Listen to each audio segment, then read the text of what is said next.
Praise the Lord. Welcome to the Equipped to Serve podcast with Pastor David Whitaker. We have a recorded session with Dr. Eugene and Sister Kerri Wilson on how to manage stress without it managing you.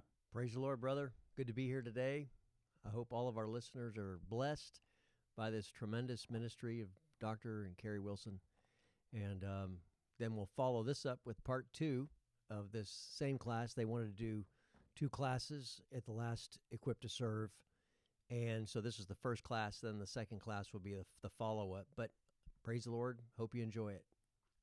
And her research for dissertation, if you want to hear by the title, I need a dictionary to be able to read the title. So it's a phenomenological or transcendental phenomenological study of UPCI clergy hindrances to seeking help and implementing self-care for overcoming burnout. So transcendental just means that I had to bracket my own personal bias with the experience, and phenomenology is just stories about people's experiences with a phenomenon. So those are words I do not use. So stress and burnout and hindrances to addressing those issues, those are all phenomenon.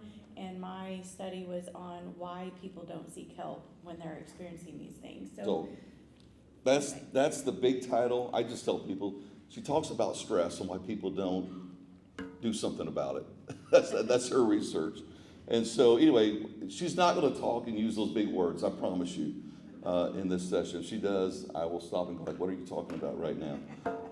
But anyway, we're going to dive in and just share a little bit. So Kerri, get us started off, and then if you have some questions, write them down towards the very end. We should have some time for some Q&A.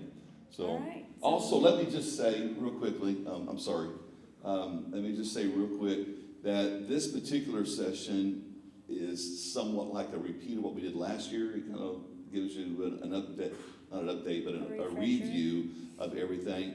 The second session that we will do later this afternoon, that particular session, we will dive a little deeper than what we have done before. And so, anyway, with that, go ahead. All right, so my first slide. Just say slide, and then she'll change it.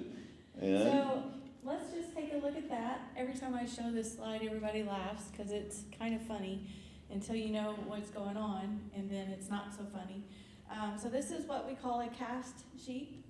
And what has happened is the fur or the wool on the sheep has become so heavy that the sheep can't bear the load, and it's caused it to stumble and fall, and as it stumbled and fell, it automatically rolled over on its back, and it does not have the ability to stand back the right way.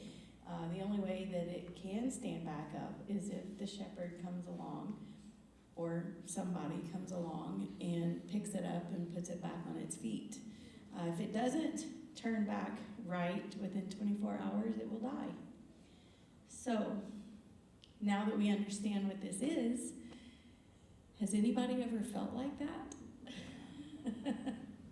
I certainly have. If so, then you might not be managing your stress very well.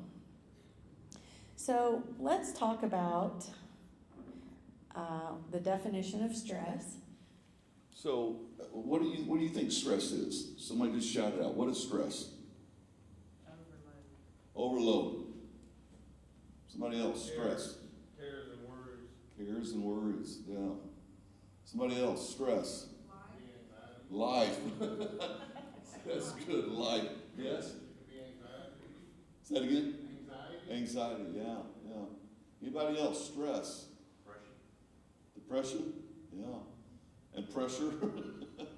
Yeah. Very good. Demands on your time. Say that again. Demands. Demands. Yeah. Demands. Yeah. What have you?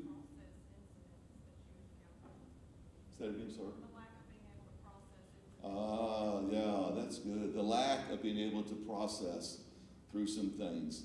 How many of you, and this should be every hand, how many of you have felt some sort of stress this past week? How many of you would say, of course you guys are in the stress session, how many of you would say that right now your stress is running a little higher than the norm? Mine is. This won't be everybody in this room, but mine is right now. My stress is running a little higher than the norm.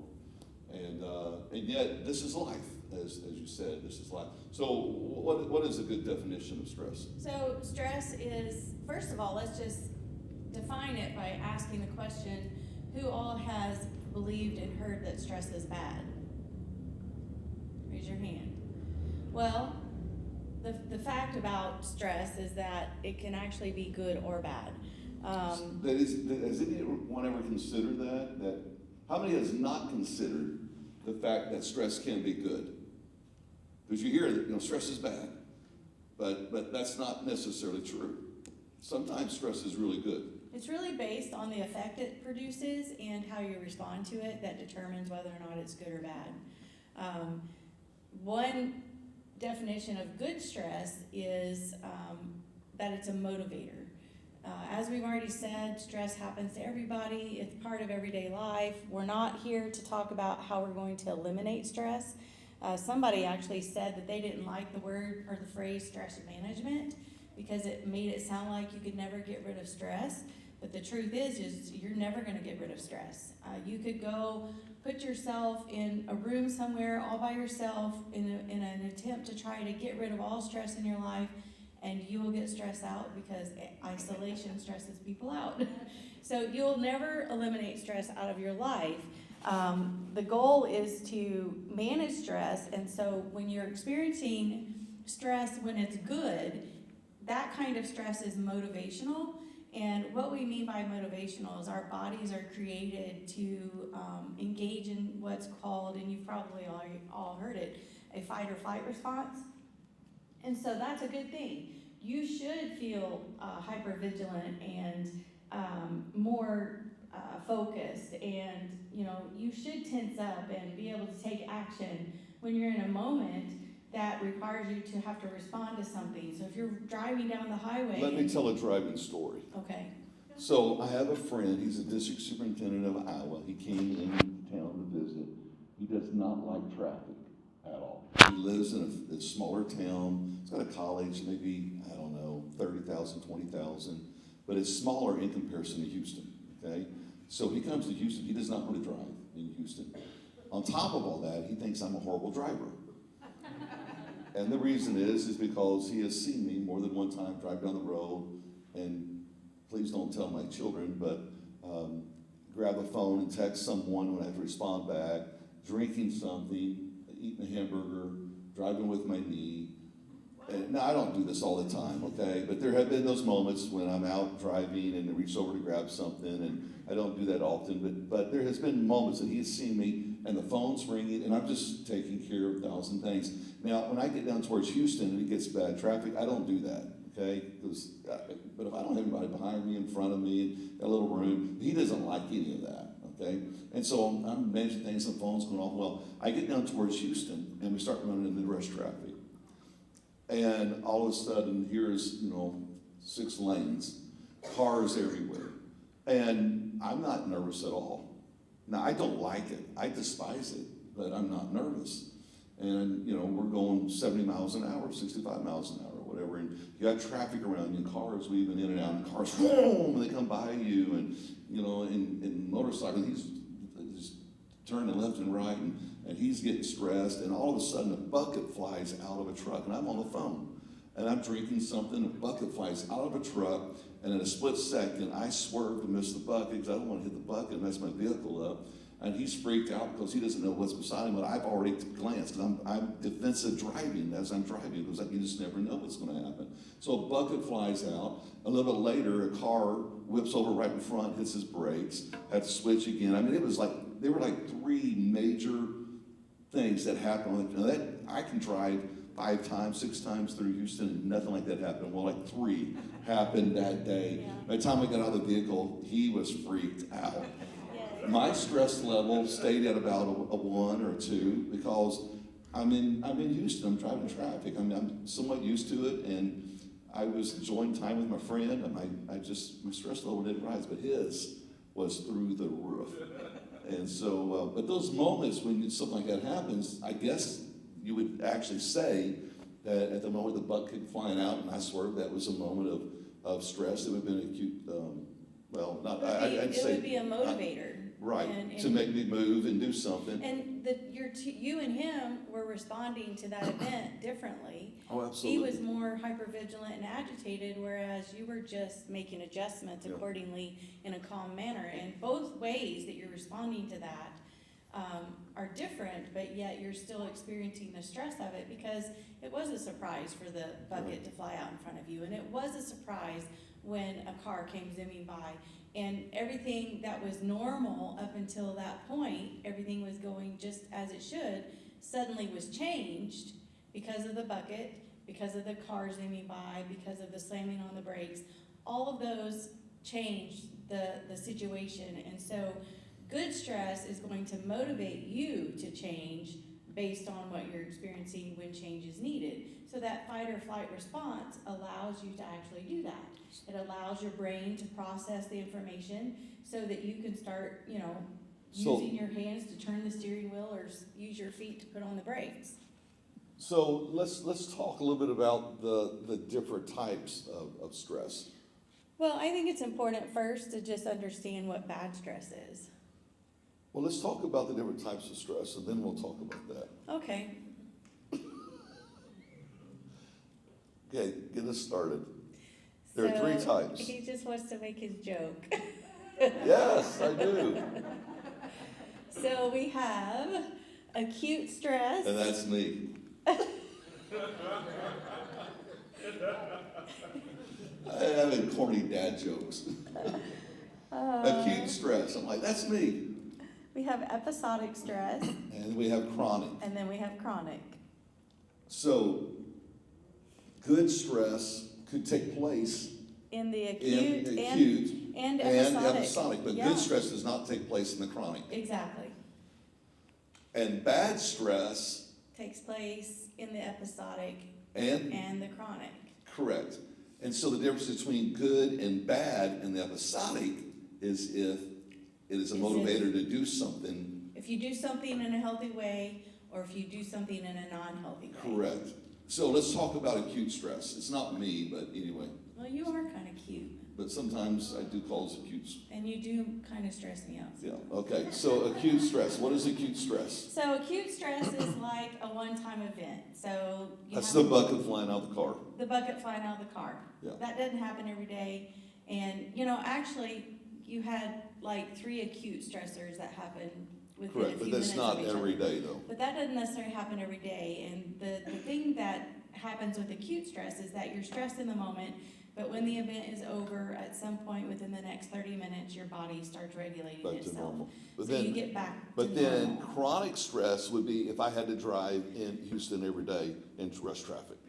Right, so if That would be your chronic. job required you to have to deal with that daily, twice a day, if you had to, then go to work and your environment at work was toxic after you just dealt with traffic, and then you're dealing with traffic when you go home, and then you go home and then your house is toxic. So it's like you're never escaping. Yeah, or let's apply it to finances.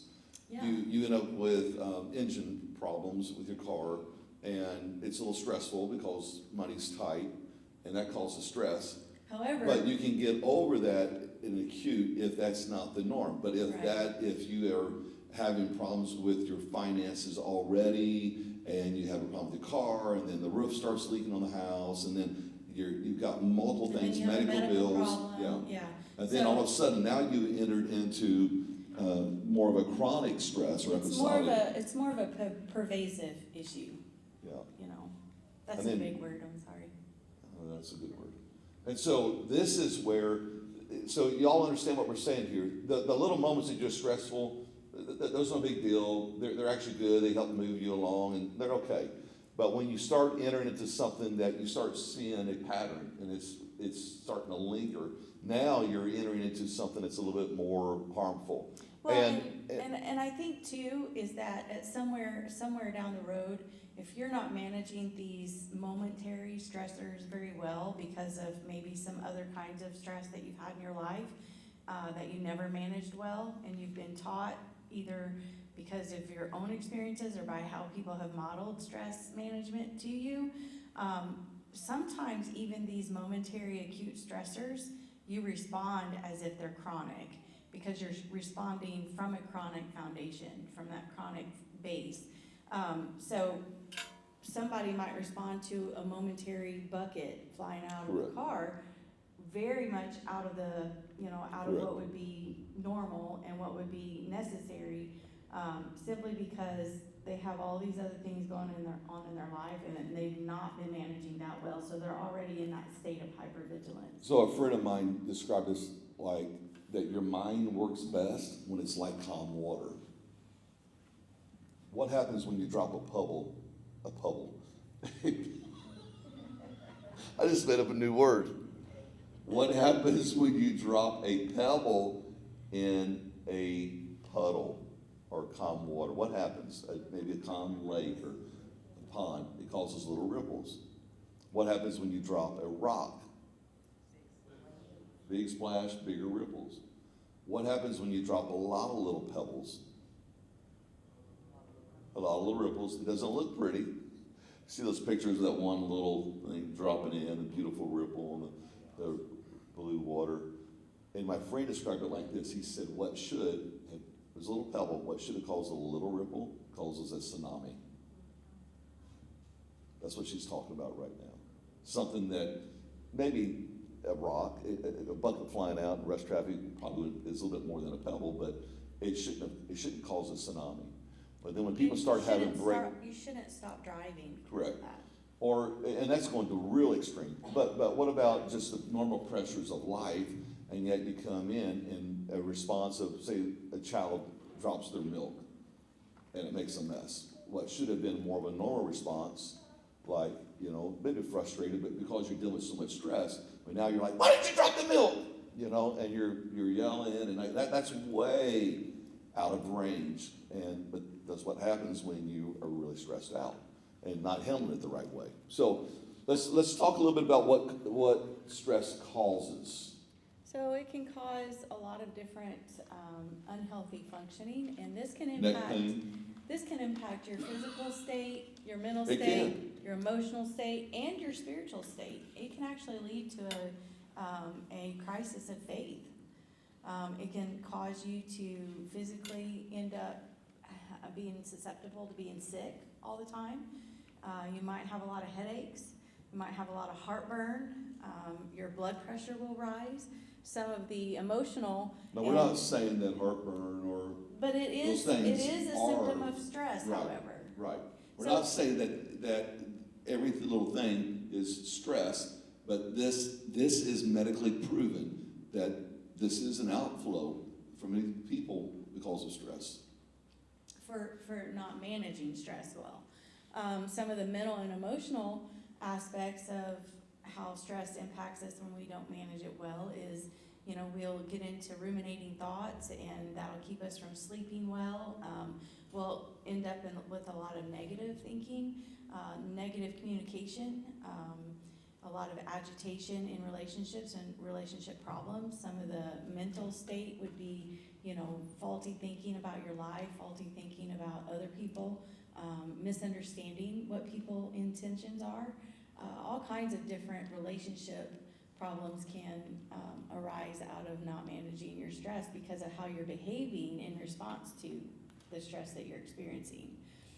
Some of the things that can cause you to feel stressed would be demanding schedules, relationship problems, transitions.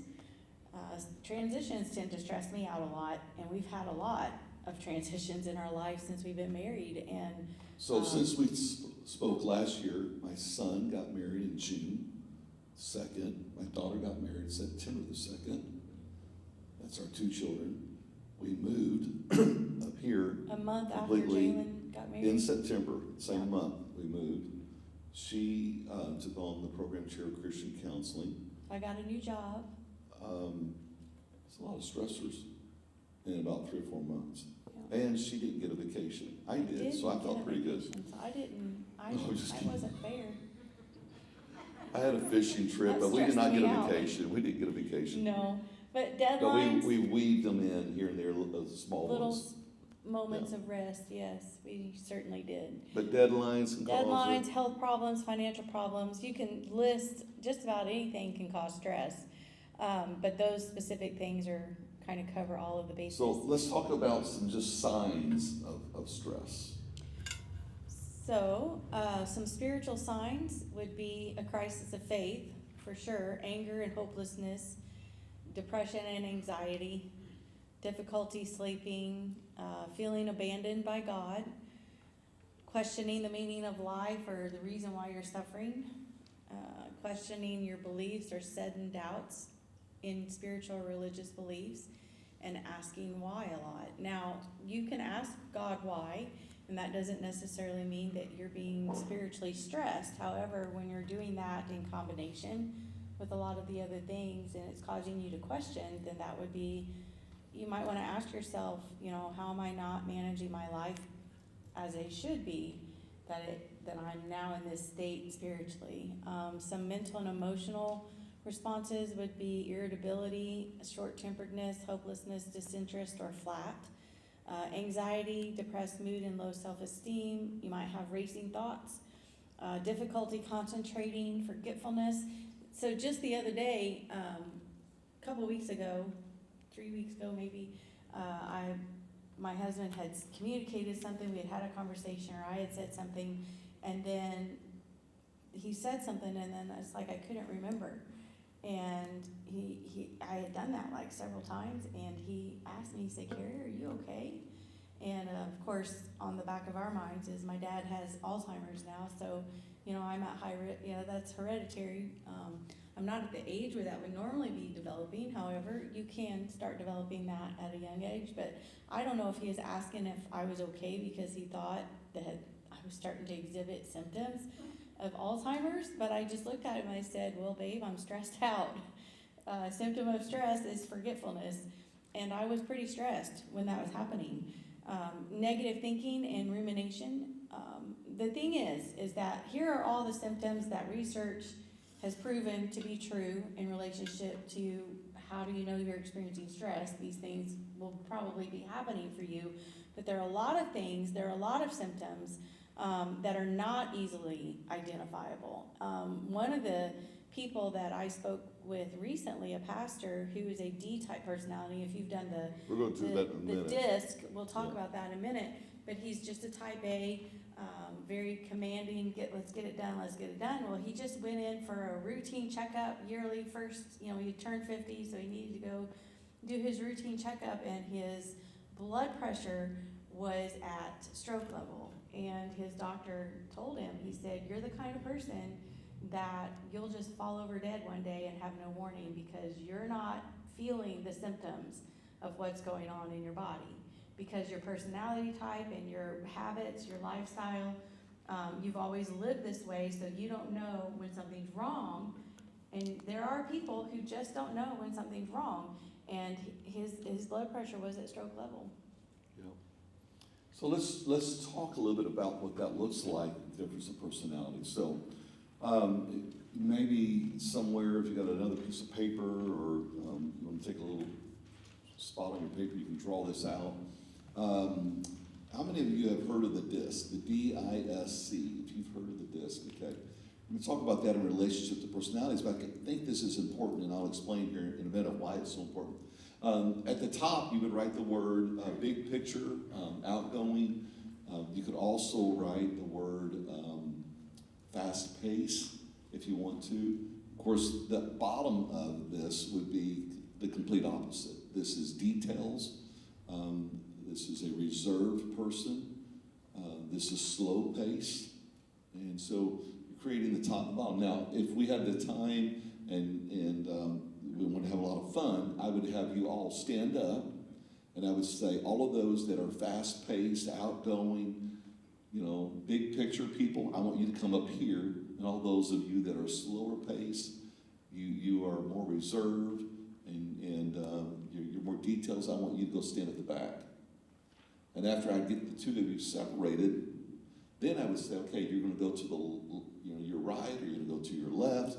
And this is what we're going to do, is that we're going to put all of those of you, and then you're going to split the group. All of those of you that are slow-paced, detail-oriented people. If you are more people-oriented, come here. If you're more task-oriented, go over there. And then I would look at the group that's up here at the front. You guys are outgoing, you're fast-paced, you are big picture. We want you to do the same thing. If you're people-oriented, go this way. If you are task-oriented, go this way. And so what you end up with is that you end up with these 4 quadrants. And so over here, you would have what is called the dominant driver. And so the dominant driver, or the D personality, if you talk about the DIS, the D, these people are very fast-paced. They are a big picture, but they're very task-oriented. So a dominant driver is going to be the kind of person, when you call them up on the phone, they're going to say, hey, what's up? Meaning, get to the point, you're interrupting my day. I have a task list that I'm marking off, and you're not on that list. After you get done talking about whatever it is that you got to deal with, sometimes they'll say, so how are you doing? They never start off, so how are you doing? Now, very much like the dominant driver over here, big picture, fast pace, all those things, but people-oriented. They're not task-oriented. You call them up, they're going to go, hey, man, what's up? Same words, totally different meaning. Right. They mean, I really want to know, how are you doing? What's happening? After you get done talking about those things, they'll say, so, hey, and then they'll start diving into whatever it is that they need to deal with, okay? Very much alike, very fast-paced, big picture, all these things, but one's people-oriented, the other is task-oriented. So, dominant driver, inspiring influencer, okay? Dominant driver, the Apostle Paul. This one thing I do, I press towards the mark with prize. I'm going to go here. Holy Ghost, no. I'll go here. Holy Ghost, well, no, you're not going there. I'll do this. I mean, he's a dominant driver. Marches right into Jerusalem and takes on the Apostle Peter and says that what you're doing, how you're acting, this is not right, this is wrong. I mean, he is a dominant driver, okay? The Apostle Peter, very much of an inspiring influencer. Inspiring influencer, full of energy, very animated, very much people-oriented, spur of the moment. Hey, let's do this, and doesn't mind shifting. And it's not a surprise he's preached on the day of Pentecost. Not a surprise. Hey, Lord, if that's you, let me walk on water. And takes out the sword, starts to chop off somebody's head. I mean, they're quick, they're fast. Let's move. But it's not about task as much as it is people-oriented. Back in this back corner is what you call the steady supporters. They're people-oriented, but they are going to be slow-paced. They're not fast-paced. They don't want to be out front, okay? The Apostle Peter doesn't mind being the front of everything. But Moses is like a steady supporter in that he cares for people. He's always supporting people to the point that he is the one sole counselor for 1 million plus people. I mean, he's carrying the entire load. And they make things happen. They're detail-oriented, but they lean towards the people. Steady supporters, probably the largest percentage of the population, about 30 to 35% are steady supporters. Back on this corner is what we call the cautious contemplators. And the cautious contemplators are very much task-oriented, but unlike the dominant driver, they are slow-paced. They are very, very detailed. They're not big picture, they're detailed. And so the cautious contemplator would be like the Apostle Thomas, who wanted to see the facts. The cautious contemplator wants to know, what are the details? They have a lot of questions. What about this? What about that? If you were to plan a vacation, the dominant drivers, get all the dominant drivers together, say plan a vacation, they are all going to argue, and they're all going to go wherever they want to go individually, because they're not going to give anybody else. I'm doing this. The inspiring influencers, if we would get you all in the group, say plan a vacation, within about 30 seconds, you'd be like, we're taking a cruise, or we're going to Disney, or whatever. And whatever it is, everyone would laugh, they would be loud, and they would be like, it's going to be fun. And then they're done planning. That's it. You go back to the steady supporters, the largest group, and they'll be waiting for someone to give direction, and they'll be kind of looking around, and then eventually someone would start talking, and they would be like, well, I think that we probably should go somewhere and make sure that, that our spouses are able to do what they like to do, and the children are able to do what they like to do, and we'll, at 4 o'clock, we'll stop, and then we'll have this happening. They'll have some details, but it's all about making sure that everyone is going to be accommodated. The cautious contemplators, they want to know, how long is the vacation going to last? How much money? Are we supposed to plan a budget?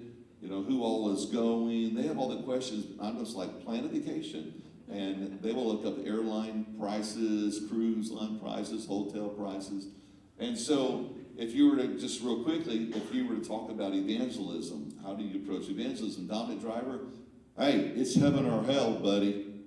This is the day of salvation. You walk out that door, you could get hit by a big old truck, and you need to get saved today. You need to receive the Holy Ghost today. And the inspiring influencer would be like, man, let's have a block party, man. It'll be fun. We'll have a lot of people come over, and man, everyone will be energized, and the steady supporters will be like, the dominant driver and the inspiring influencer don't have a plan. I'll come alongside, and we'll put the plan together and make sure everything's taken care of.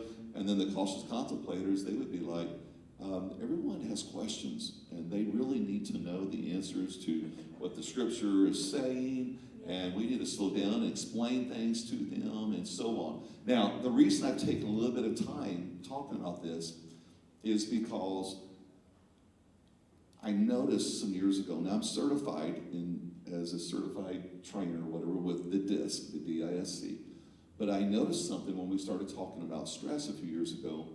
And my wife started in her doctorate with stress and recognizing our own lives, stress, and how do you manage this better, is that she's trying to tell me how I should manage my stress.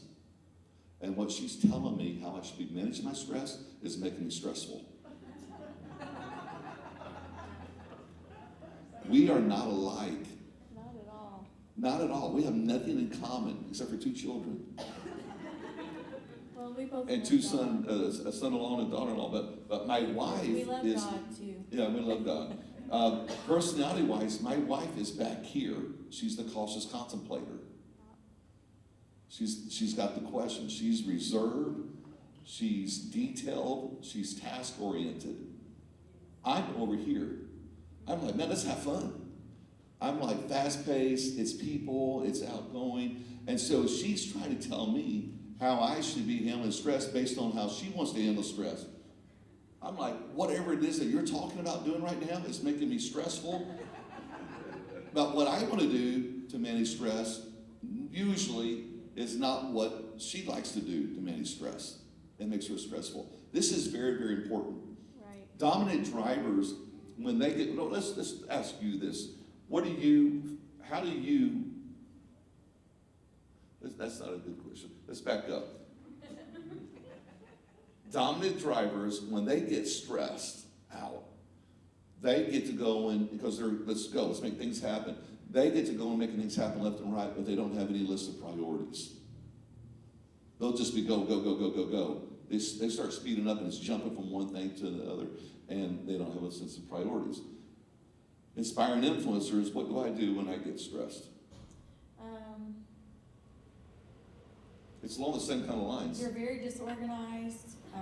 You get real scattered, and you'll start, because it's like everything's jumbled up in your head, and so you think you have to. It's like, this is the perfect picture. I'm an ID. It's like when you feel stressed, it's like you're sitting in your room, like when you're a kid, and there's toys everywhere, and your friends are knocking on the door asking you to come out and play, and your mom said you can't go until you clean your room.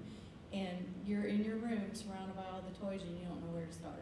That's what you're like when you're stressed and you need to figure out something to de-stress. The S's, what do they do when they get stressed? You are a CS. Yeah. What do you do as an S? So as an S, words of affirmation will help me not be stressed. No, not to get over it. What do you, the signs How do that I you act when I'm stressed? Yeah. Oh, yeah, I get upset, but I don't talk about why I'm upset, so I isolate, I internalize, I misread people's intentions. That's just the S. Now the C in you, what do you do when you get stressed? I get agitated, Oh, I feel stressed right now, so what am I doing? I'll lose my focus. I'm relying on my notes today. A lot of times when the S's or C's get stressed, they will not, and we're talking about deep stress, they have trouble moving forward. Yeah, get stuck. Yeah, they get stuck. That's And not the norm. I will avoid things, responsibilities, if I'm stressed because I can't focus. And so there are, now having said, there's a difference because you don't want to like apply and say, okay, you got to do it this way, you got to do it that way. But there are some things that are common that are helpful for all of us, regardless if we're a dominant driver, inspiring influencer, steady supporter, cautious contemplator. And that is, when we talk about managing stress, is that you need to understand the stress bucket. This will help right here, the stress bucket. So the water is stress, okay? If you're looking at the bucket, the water is stress. So if you keep pouring more water in the bucket, what will happen? It overflows. How many of you have felt at some point in your life that the water is overflowing? Yes. Yeah. And then you're being forced to drink from it. Like you're bobbing for apples, but your head's down in the bucket. You're just like taking more stress. It's like you can't stop. It's just like, it just keeps coming in. So you got trauma, worry, stress, distress, anxiety. And as you can see, the slide here, the visual, is giving you some insight in what you're supposed to be doing with stress. So your bucket is the size that you can handle, and then the bottom has these little taps that are supposed to be turned on, so all of that water can flow out. So you should have some areas in your life where you're able to relieve the stress and release the stress and calm the stress. That would represent those taps that you see down at the bottom where the water is coming out. And there are a lot of different ways that you can handle your stress and de-stress. You can engage in hobbies, you can be social, you can exercise, you can have quiet time, take a vacation, get out in nature. We'll talk about some of that later. So let's just go ahead and we'll come right back to this slide. Let's go to the next one. This is one of the ways that you can deal effectively with stress, and that is get out and exercise. Yeah, exercise. And the thing about exercise is that it has to be something that is doable for you, something that you will actually enjoy engaging in. And then it can't be excessive, because excessive exercise can actually have the opposite effect and make those stress hormones even become more productive, which is not what you want. So 20 minutes a day would be plenty to maintain a good balance So on get stress out and management. walk. So Get out and walk. Get out and walk or move. It's good for your heart move in and it some lowers way. stress. Yeah, just movement If you're at a desk, get up. and stretch. Take a break. Take a walk Walk around a little the hallway. bit. Come back in. It's good for your heart. It's good for stress. This is what research says. Studies say this. Another one is, now this is mind-blowing to me. Another one is nature. Look at this, nature. How many thinks that just looking at that fall leaf, just everyone look at the leaf just for a second. Is that beautiful or what? A friend of mine took that photo and sent that to me. He lives in Iowa. It's gorgeous.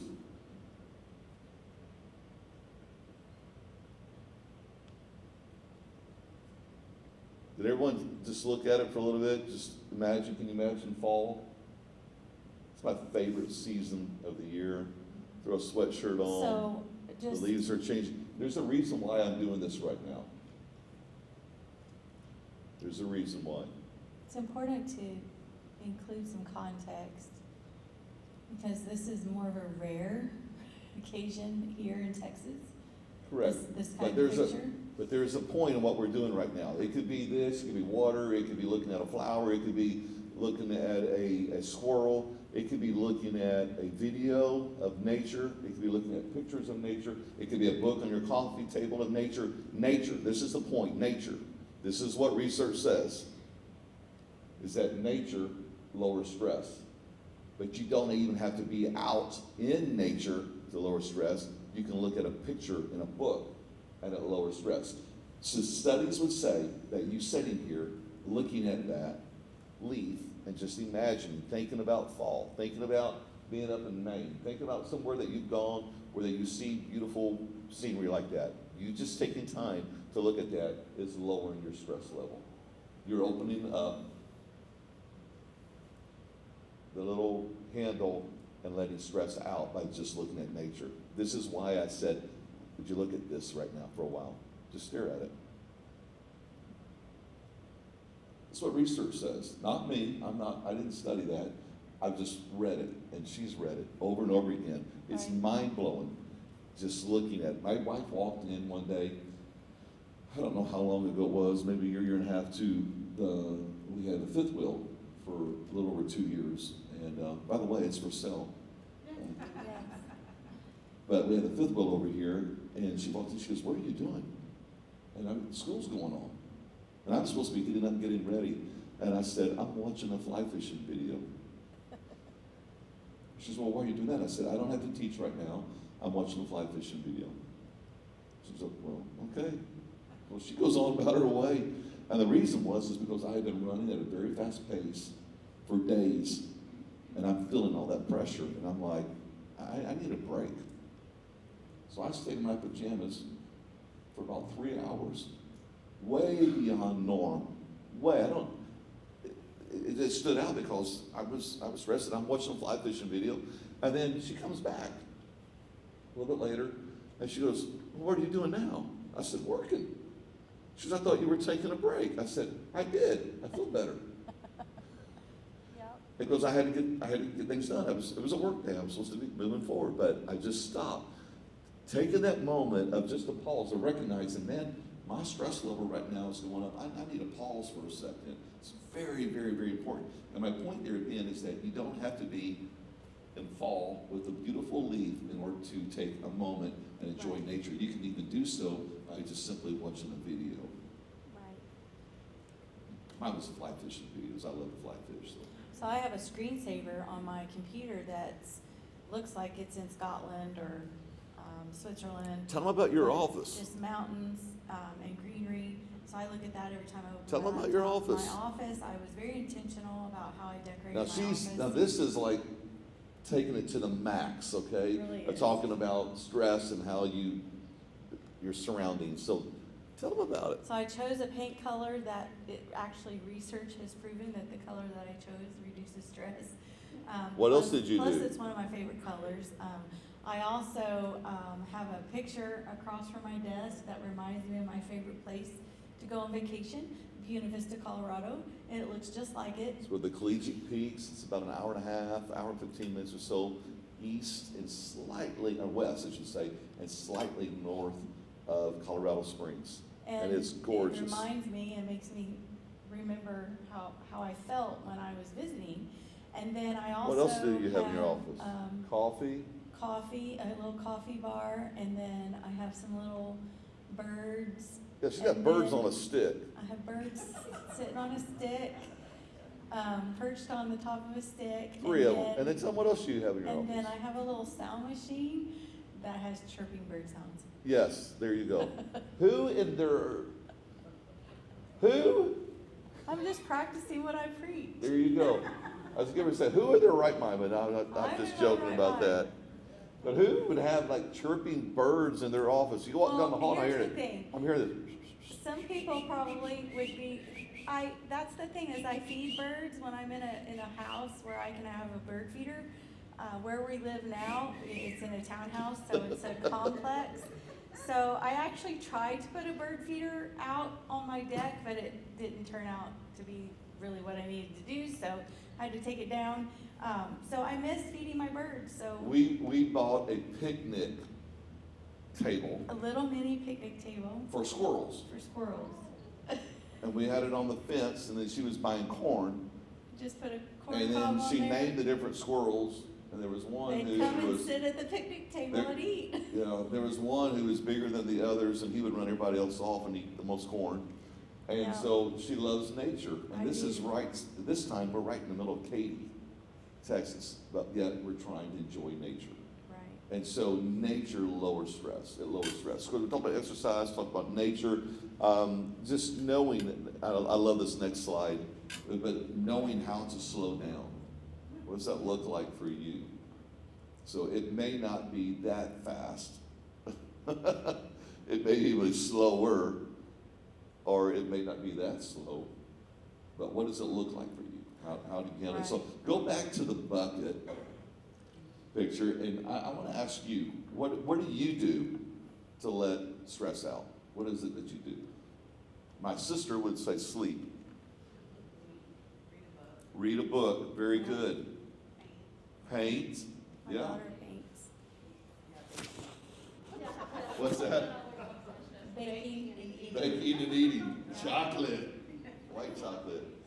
I like to take drives. Yes. Just out in the country.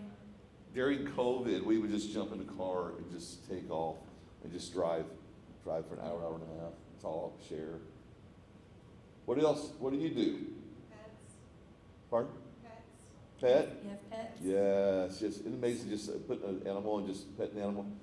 They know too. Yes. They know. I It's miss a my stress cat. relief. My cat was a stress I reliever. don't miss her.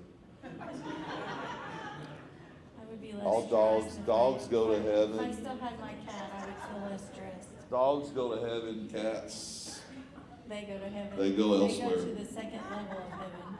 I just spoke at the Washington District Men's Conference, and it was amazing. We're in a hangar, and it's one of the children of Sam Walton that owns this now. And it was a private collection, but it's next to the Boeing plant, and it's got helicopters, airplanes, tanks, Army trucks. It's all World War II, and everything but one that they're restoring. Every single thing in there operates. I mean, you can drive it, move it, fly it, everything. It was amazing.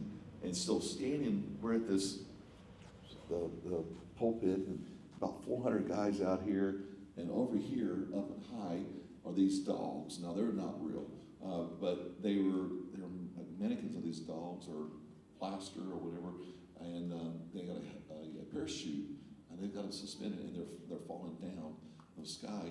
And I go over there and I start reading about it, and it was all about these dogs in World War II, how they parachuted them in. They even had the mask for gas mask and all for the dogs. It was amazing. And it just dawned on me, I didn't see any cats. I'm like, those dogs are heroes, man. They're going to heaven, cats. There ain't no way in the world. So he relieves stress by silliness. Yes, yes, I do. But she doesn't like me being silly because it stresses her out. So there's. So if we're stressed. Yeah, that's the truth. God's honest truth. It does. It stresses her out. And so I've gotten better in the last 4 or 5 months where I talk to my friends, I act silly around them when I come home, and I just act real reserved and quiet. Because I don't want to stress her. So the point is that it really depends on what's going to work for you. You're not coping well if the taps aren't open. So whatever it is that you need to do to open the taps to relieve stress so that you're managing your life better is going to be what you need to do, because you don't want your bucket to overflow. And the thing about that is not only does the overflowing bucket impact you very negatively, because you're going to have all those health problems, all those emotional problems, all those spiritual problems, all those mental problems, it's also going to impact everyone around you, because you're going to leave a wake behind you, and how they experience you is going to cause them stress as well.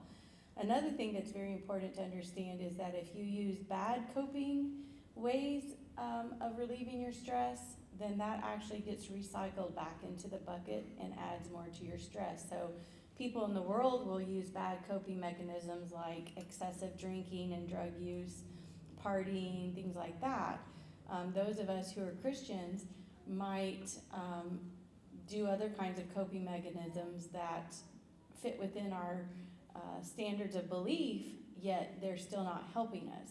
So if you're not managing the stress, or you're using coping mechanisms that are not helpful, like stress eating, that would be a temptation for me When your stress level is high, you have more sugar cravings, so feeding that craving, while it might make you feel good for the moment, it's going to actually add more stress to your life because it's impacting your health so negatively.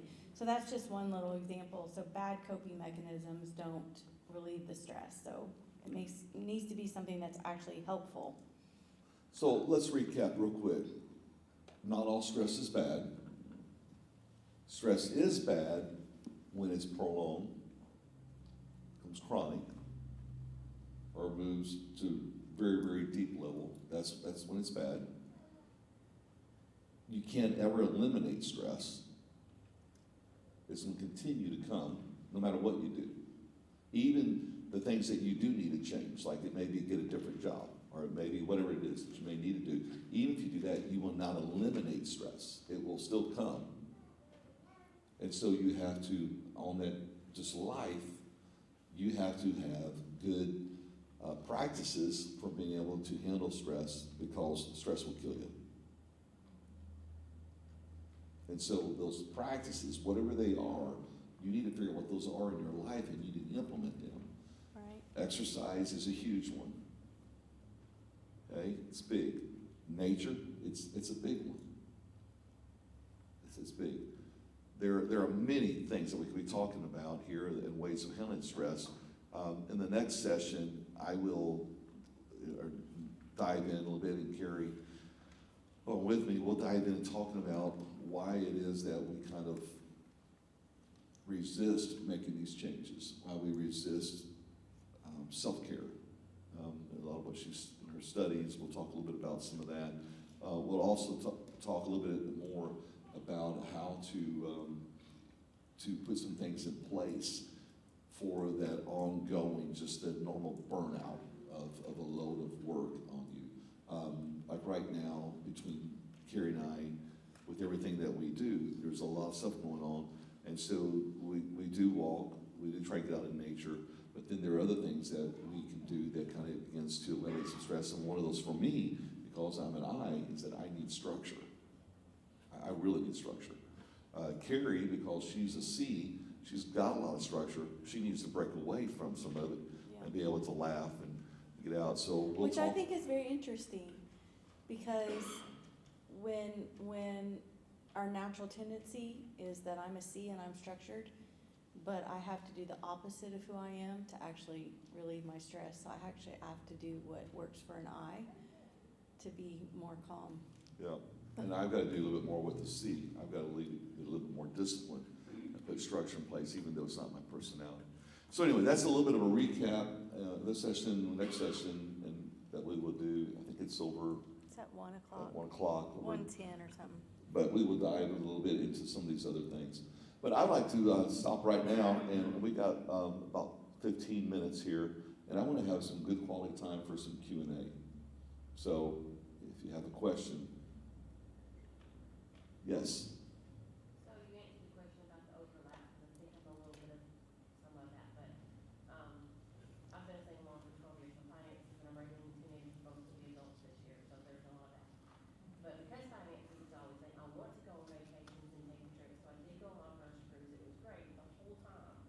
I'm thinking money, money, money, money, what is this stuff? We already paid for it. And then I have 2 kids who are very outgoing, like they're the opposite of me, where I can stay home and do anything leisure.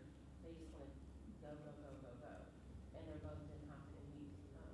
So how do I balance? Like, how do I allow my kids to do whatever? Good question. And still just be calm for me, because this is gonna sound awful when I say they stress me out. They stress me out because I want them to be involved. They're involved in music and anything at the church, but it's costly. Yeah. So how do I balance? Go ahead. Well, I You're know. the counselor. So, and to speak to the financial side of that, just in context of the finances, not the extra stuff that goes with that. When we were pastoring in I was East wondering if she was going Tennessee, to go there. That was my first thought. we were, I think our first year there, we made $10,000. So we were at poverty level, yet thankfully, because of the location, it was right in the Blue Ridge Mountains. All we had to do was get in the car and drive for 30 minutes and take a day to give ourselves a break. So that helped. We did that a lot. We did that a lot. I had a fly rod in my truck. A few years later, I had my own construction business and pastoring, and I would just be headed home. I'd trout stream and just stop, and I'd fish for an hour. It just lowered Yeah. stress, just getting out in the nature, and we took our kids up. We just go to parks. For Right. almost 7 years, the only vacations we ever got was when I was out preaching somewhere, and I didn't do a lot of that, but we would, But having said that, we did a lot of what she's talking about. And the thing And it was is a that blast. we didn't I have to, miss it, to be honest. We had so much fun. we didn't have to spend a lot of money because we'd just make picnics, and then the kids got to play. you know. So they still got to And we do- got to sit down, their thing, relax, and or- I just got to chill and enjoy, just being somewhere different. In terms of just meeting the needs of everybody in your family, you just have, I don't know. I know for our family, we try to include types of trips, if we can afford a trip, that's going to speak to all of our interests, that has options. Thankfully, all of our family likes Colorado, but when we're in Colorado, they don't like to do what I do. I like to go to Cottonwood Lake and just spend the day and kayak on the lake. It's very calm water and all that, but nobody else, they're all just accommodating me. So we also plan parts of the vacation where they get to do the things that they want to do. Maybe it wouldn't have been my first pick, but just being willing to be flexible, I think, reduces the stress in terms of considering what other people like and how the kind of lifestyle based on their personality. And in terms of the money, you just have to pick and choose the things that are going to fit within the budget. And that's going to vary depending on what season you're in, depending on just your family. We just figured out how to make it work where we weren't having to spend a lot of money when we couldn't afford it, and it worked. We had to get creative though. Very good question. Somebody else, question? If you had a question, what would it be? I just wanted to know what color, you said color, and. Oh. Yeah, what was the name of the? So I don't know the name of the color, but it's kind of like a soft, pale, greenish blue.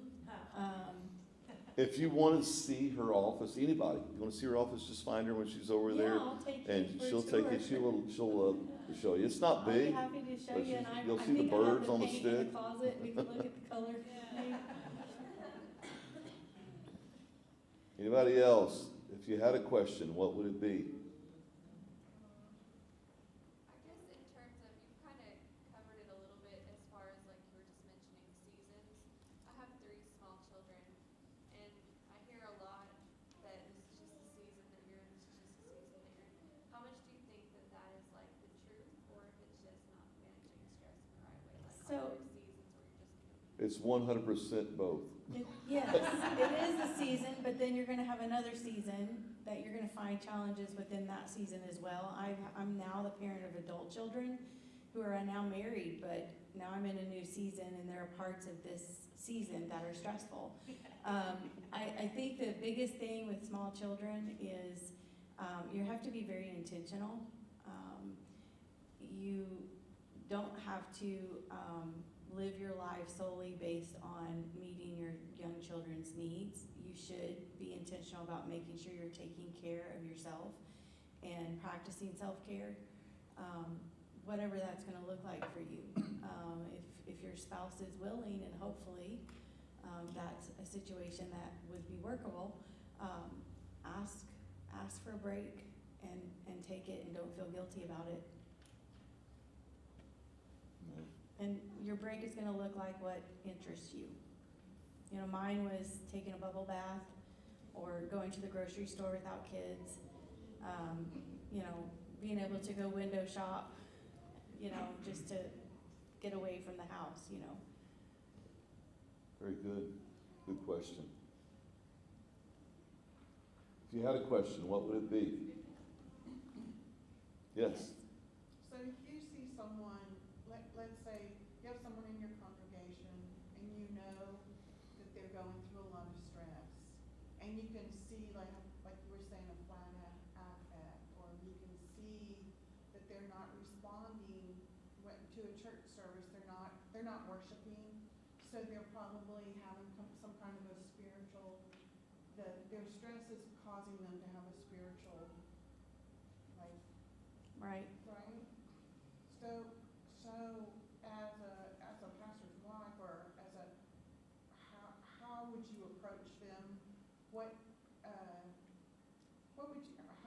How would you help someone that had those symptoms and you know that their stress is affecting their walk with God? I'd like to So- answer one thing real quick on that one Yes. before you give your answer. One is that you need to recognize their personality, because that would be a huge factor. So even in approaching them, Right. it would be a huge factor. So for me, you've just described me. So I've had some recent stressors over the last 5 to 7 years that have had a major impact on me.